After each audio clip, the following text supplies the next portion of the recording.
Video games, along with the internet, are the newest form of mass media.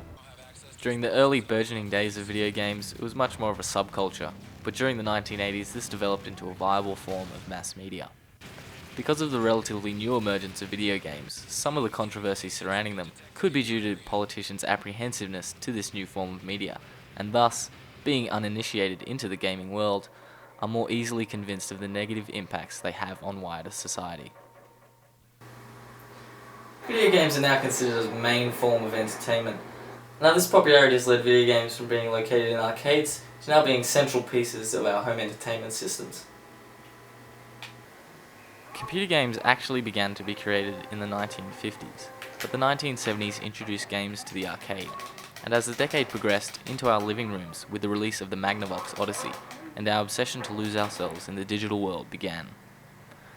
But while most early games were sporting or simulation based, violent games first came into our homes in 1975 in the form of Dungeon, a Dungeons & Dragons inspired role-playing game.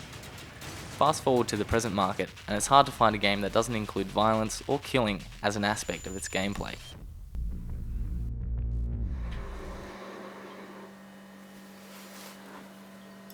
While video games themselves can be very immersive and have profound emotional impacts on the gamers that play them, does this necessarily equate to real-world behaviour?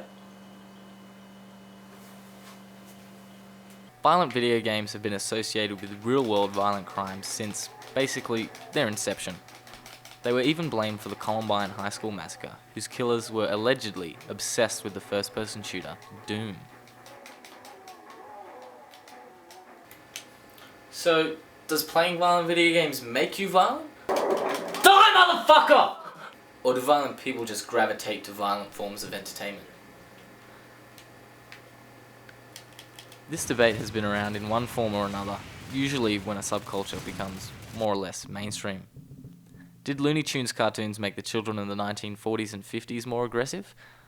The desire to understand a form of mass media's influence over the public has been around for quite some time. Games are generally labelled as being antisocial, violent games even more so.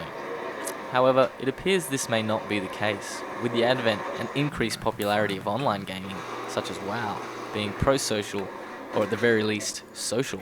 It is becoming easier to engage with communities of people online. In fact, upon viewing a list of the top 25 game franchises, only 4 are considered explicitly violent. For the last few decades, critics have been warning us about the supposedly inherent dangers of playing violent video games, even more so in recent years, mainly due to the increase in visual quality and realism of games. Despite this, violent crimes in Western society have not increased. In fact, it's more than likely decreased.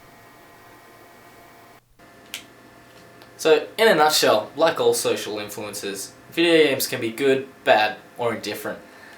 Games have been around for quite some time now, and have evolved into one of the most popular forms of entertainment on the planet.